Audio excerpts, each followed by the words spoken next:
Hey there, dog lover. Today on the podcast, oh my gosh, I am excited today. Yes, I am so excited today. Today on the podcast, we are tackling a question that came in from Rachel, who is now my new best friend. Of course, we're going to be best friends. She sent me a message. Did you know you could do that? You can send me a voice memo and be featured here on the podcast. You're going to find out more about that today. But today we're going to be talking all about how much time should you spend doing fulfillment with your dog. We're going to be talking about leadership, and we're going to be talking about the situations of life and how to create rhythms in your day. All of this with one question. Say it ain't so. Oh, it's so, my friend. It's so. Let's get into it. Ready to have a calm and peaceful life with your dog without the stress of those fear-based behaviors? Hi, I'm Tracy, and I've been there, overwhelmed by all the conflicting dog training advice and unsure of what to do next. But now I help dog lovers like you simplify your life with your dog by building confidence naturally, fostering trust, and addressing those fear-based challenges. So, if you're ready, stop chopping those chicken wieners and let's get to it.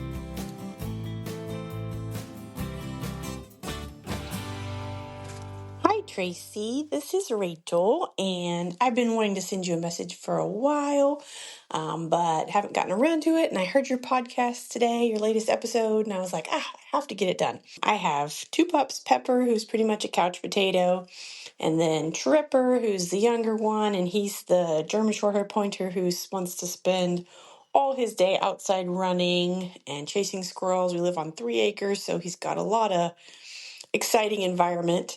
I have to work pretty hard to be relevant to that guy, but when I heard your podcast today, I just really enjoyed it because he does this thing kind of like what you were talking about a little bit, and it's just so hard to say no. He will scratch on the door like he wants to come inside, and then I open the door, but he won't come inside. He just stands there. He's like, "Mom, come out and play." And it's so cute. And when I can, I certainly go out and do it, but it's really hard because sometimes I'm in the middle of work, middle of cooking dinner, and I can't go out and play with him. So, my question for you is what's a fair amount of time to spend with my pups each day? Maybe you have a podcast about that. I just discovered your podcast a few months ago, and I've done some binging, but I certainly haven't heard all of them. So, feel free to let me know which podcast I should listen to if you already covered that topic, but I'd be interested to hear your feedback on that. Because I love the guy and I don't want him to stop asking because it's so cute. And yeah, when I can, I go out, we chase the squirrels together or look under rocks and do all the fun things. And anyways, that's my boy. Well, hello, my beautiful friend. It is Tracy. Welcome to Beyond Obedience, the podcast. Super duper welcome to Rachel. Thank you, Rachel. Did you know? Did you know that you can reach out and send me a voice memo? Yes, you can. You can do that too. If you have a question you want featured here on the podcast, or hey, if you just like to tell me that you love the show, you too could be featured on this podcast. Go to beyondobedience.ca/contact, scroll on down, hit that orange microphone button, send me a little voice memo, just like Rachel did. And I love this question. So, let's get into it. All right. Thank you so much, Rachel, for your message. I loving that you've got Pepper, couch potato. I love me a good couch potato dog. And Tripper, who not a couch potato dog. So both ends of the spectrum. Sounds a lot like my life here. We have Noofs, and they are not really couch potatoes. They're more, we call them mobile carpets. They're lying over there or they're lying over there, but they lie around. And then we have Australian Shepherds and a Jack Russell Terrier, and a Black Lab mix that, I don't know, is 1,000,000 years old, but acts like he's 2. So many different varieties of dogs, and that makes life interesting, doesn't it? So to answer your question, I'm going to actually answer this in a number of different parts. In a number of different ways. We're kind of gonna peel this onion a little bit, because while I would love to say it's a simple math equation. Like, you take German short-haired pointer, you multiply that by 2, divide it by 1, carry the 1, and then okay, there's no real math equation based on the size and the energy expenditure of the dog. There's no math equation, which is good, because math is hard.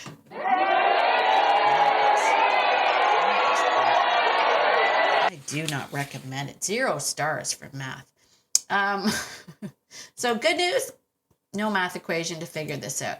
What we are going to talk about, though, is this idea of, rather than focusing on how much time, let's actually focus on what we're doing in that time. And it sounds like you're already doing that. You're already doing that because you listen to the podcast, and you're already doing things like flipping over rocks and doing lots of fun stuff and letting him, really express his genetic resume the way that he needs to express it. And that's all that really matters. But I want to take that pressure off you about the idea of time about it, because when it comes to fulfillment, true fulfillment for your dog, and every dog is different. Remember, that fulfillment factor for dogs is different. That's why it's never just good to say, exercise your dog, and, a tired dog is a good dog. That's not really true. A fulfilled dog is a good dog, right? One that's had all of that fulfillment needs met is a good dog. And the quality of that is what outshines the quantity every single time. I had Apollo, who was a Greyhound Pit Bull mix. My brain kind of stopped on me. It was Greyhound mixed with something. He was a Greyhound Pit Bull mix. And this dog, oh God, he could run like the wind.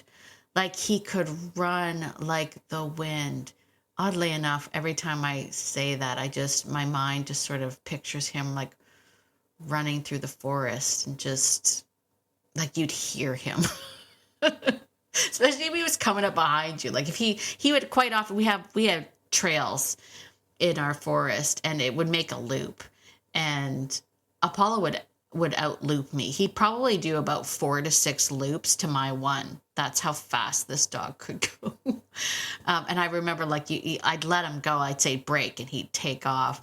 And he'd come back. It was funny because he would come back. He'd come back and show me stuff. He'd come back and show me sticks. And one day he brought me back a log, like a whole log, like he had dug out a tree trunk or something. Like, the dog was insane. God love him. But when he would lap me, I would be like, with the other dogs and paying attention to them, and you would just hear it. I'd be like, wait, listen. And you would just hear this wind and leaves and whatnot coming up quickly behind you. And then he would go by you like in a flash, like just crazy. Anyway, but he could do that for hours. Now, giving him that plus the environmental agility, we always would ask him to do crazy things like climb trees and stuff like that, which he did, certainly was beneficial to him. 100%. And when we were out for our walks, and whatnot, if we were out for a long time, or especially if we had gone up the hill and he had found deer and chased deer around and did all of that, he would come back and he would be tired from that. But he would also be incredibly tired after a 10-minute game of tug. And I mean equally tired. I would be exhausted, honestly, after a 10-minute game of tug. But he would be equally tired. He would do a game of tug, and then he would go back to his run on his own and curl up in a ball. Like, he'd flop down, his tongue would be hanging out. He'd flop down. And then before he even got out of the kennel, you could hear him snoring. Like, he was just like, that was it. Right. So 2 completely different events, right? A 45-minute hike in the woods and a 10-minute game of tug, but the same results. So it's important to recognize that it is, in fact, that quality over quantity that we want to talk about. And that's why, for some people, that should be a huge relief, especially for people like me, where it's wintertime and you're like, I don't want to go for 45 minutes when the air is hurting my face, you know? Even the dogs, I'll be honest with you, it's really cold right now. Today it's very, very cold. And even our dogs are like, they're doing the whole holding their paws up. They're like, it's not fun. And I'm like, yeah, winter. Am I right? So that's the first thing. So we're going to take the pressure off this idea of time or amount of time or how much time should you spend. And then, circle back to what's the quality of time. So, I mean, for example, right now for me, like quality of time with the dogs, it hasn't been great quality because I'm going out there and I'm just repetitively throwing a ball for the Australian Shepherd and German Shepherd, just being like, get some exercise, throw a ball. Because again, it's snowy, it's cold. I'm not in, I'm struggling this winter with the ice and whatnot and my ankle being so bad. So I'm like this. I'm like this hobbly little thing that the dogs are like, oh man, hurry up, like, are you coming? I'm like, I might not make it. Go without me. Leave me behind. Just go have fun. And they're like, can't, no man left behind, dogs. Anyway, so admittedly, my quality isn't there, but I'm just like, I can only do what I can do. So when you have the opportunity to, when you go out with the dog, you're going out there with the full intent of like, let's go find some stuff. Let's play for stuff. Let's do a scent game. While you're over there, I'm going to hide some things over here and you can find them and we'll celebrate all that stuff. 10 minutes of focused searching time, seeking time, all of that stuff is going to be far greater than just like walking, throwing a ball, that kind of thing. So that's the first thing. The second thing is when we're talking about your dog asking you to play, and this gets a little bit tough because you know me, I'm like, I want my dog to be like, hey, inviting me out into their world. I want them to be asking me like, come and see this, come check this out. Absolutely. That warms the cockles of my heart. What is a cockle? Just out of curiosity, what is a cockle? Like, what part of the heart is that? I took anatomy and I don't remember cockles. Sidebar. So that always does warm the cockles. I can't get cockles out of my head. That warms the cockles of my heart. However, dogs are also really manipulative. And we have to remind ourselves of that. We have to then balance that with our leadership, and in particular, our leadership scorecard. So if you haven't gotten to the episodes where I talk about the leadership scorecard, very simply, every time you do something for your dog, you need to ask yourself, was that my idea or the dog's idea? If it was your idea and the dog followed through, you score a point. But if it was the dog's idea and you followed through, then he scored a point. So where I'm getting stuck on this, where I'm starting to go, is this manipulation or is this an invitation? Like, is this something I should be celebrating or is this a problem? And where I'm getting a little bit of, we might be leaning towards problem, is if it's a situation where he's outside and you go to let him in and you say, come in, and he says, nah, you should come out, and you go and do that, he got you to move your feet. He got you to join him outside. Now, if we're talking about that leadership scorecard, you're going to say, yeah, but he also got me to let him in by scratching at the door. Yes, but he got you to do something for him. He got you to come outside. He got you to do that thing. That's where I'm going to start to be like, we could be running the risk of losing valuable leadership points. And as such, he's now manipulating us. And we don't want that. I want equal partnership vibe, not, you know, Rachel's going to do whatever I want her to do. You know what I'm saying, Rachel?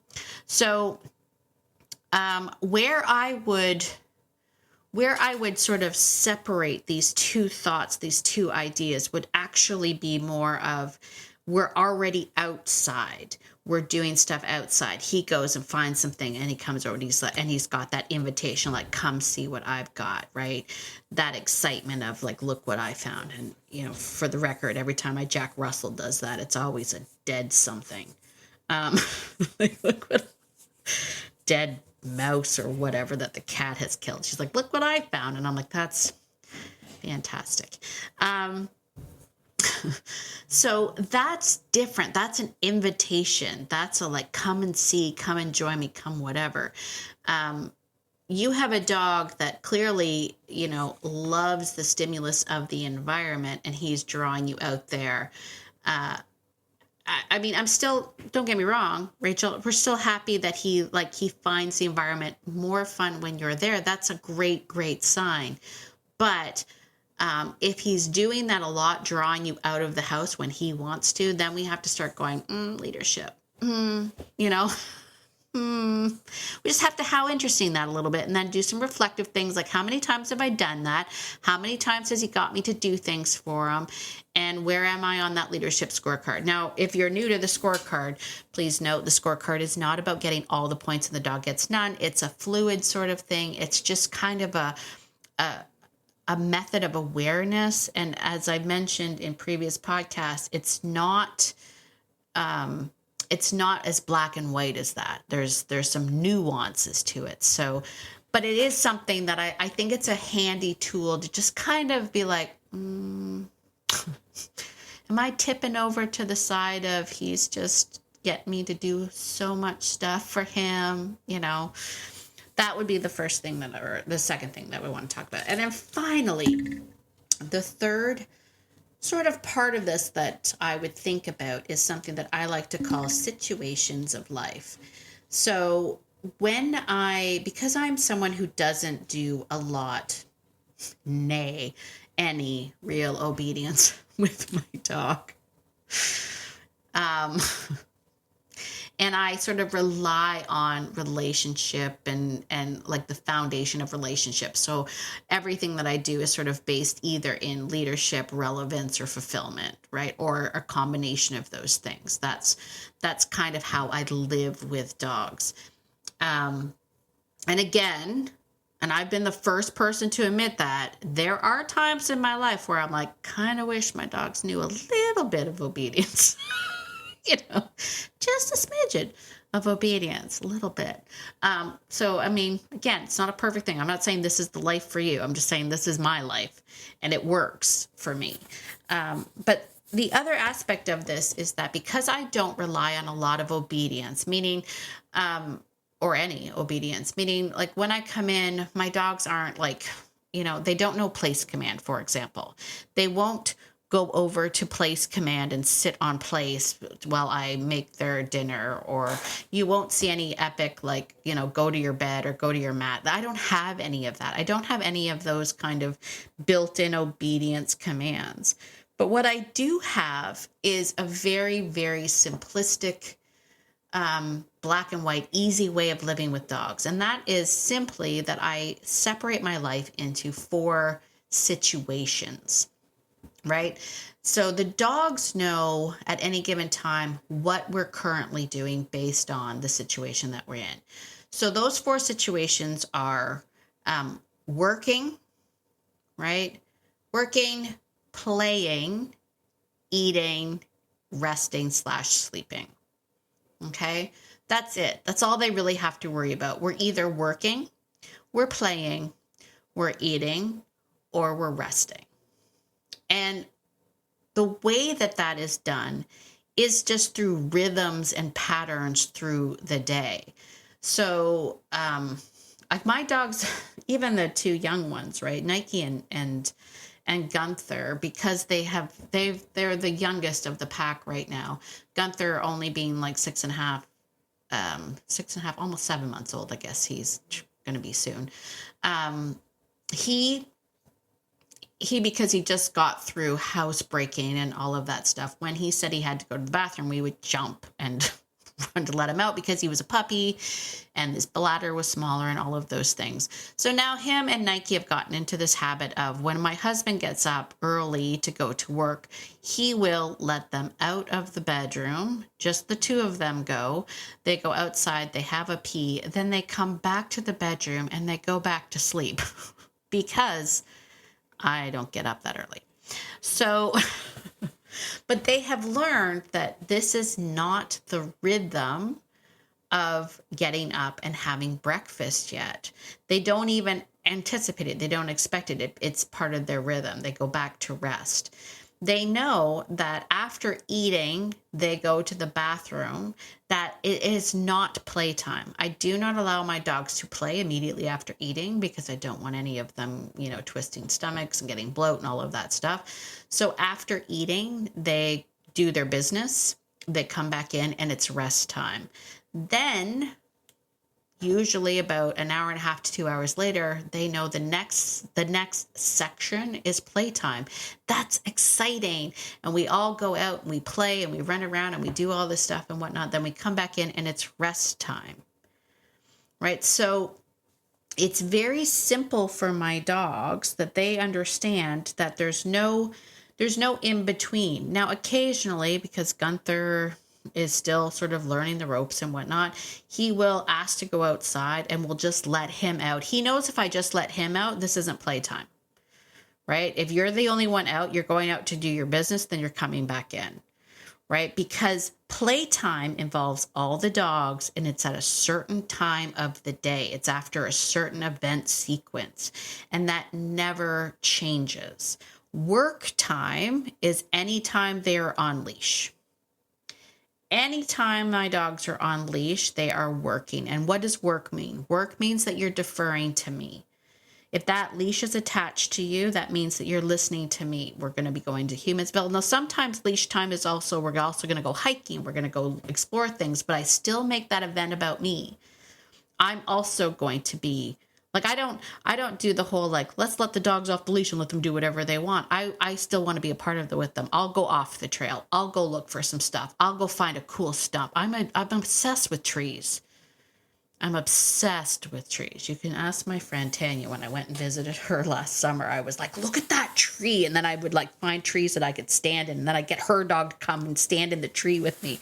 And she's like, you are obsessed with trees. I'm like, I know, I love a good tree. So I get just as excited in the environment. So I'm not just out there go into the hiking trail, let the dog off the leash, get on the phone and start texting and whatnot. I am in it with them, right? So it becomes part of the event, but we're still technically working. You're working with me. We're with me. Now, when we go out and it's a group of my dogs and we're in the backyard and they're not wearing their equipment, that's playtime. It's a different vibe. Right? But those are the 4 situations. So I don't get a dog. If I have a dog that comes back to the house, let's say Gunther comes back to the house and is want to come outside. I'm always like, no, get in. It's not playtime. But he doesn't even ask anymore because he knows that's not where this event happens. So it's not necessarily for everybody, but I will tell you right now, even if you're doing some obedience and you want to mix the two of them together, having that pattern or rhythm in your day, breaking your day up into very distinct time frames. This is the time that we are resting. This is the time that we are playing. This is the time that we are working. Having that rhythm of those 4 events makes life so much simpler. So much simpler. I don't have an issue with dogs wanting to play. If they've had their meal, they know they're not playing now.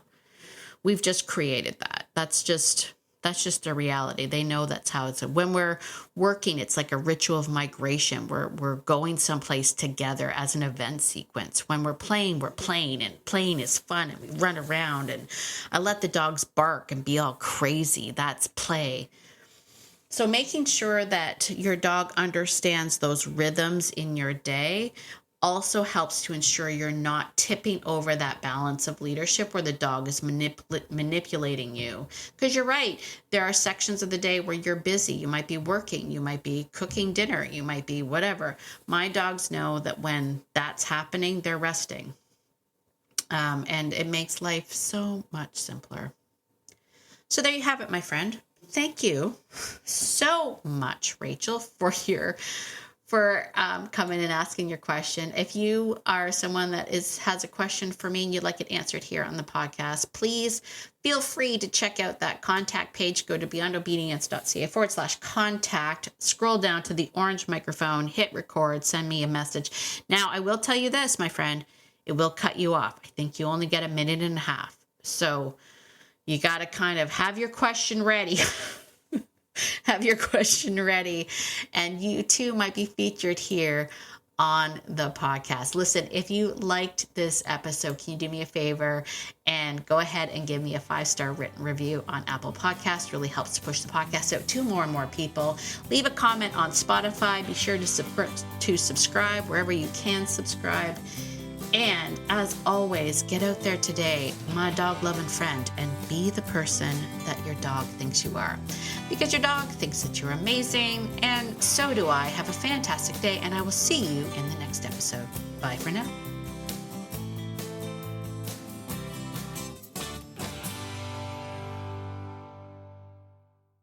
Oh, and one more thing. This podcast is meant for entertainment and education purposes only. It is not meant to replace hands-on professional training. If you're really struggling with your dog, please reach out to a professional in your area. All right, I think that's it. Bye for now.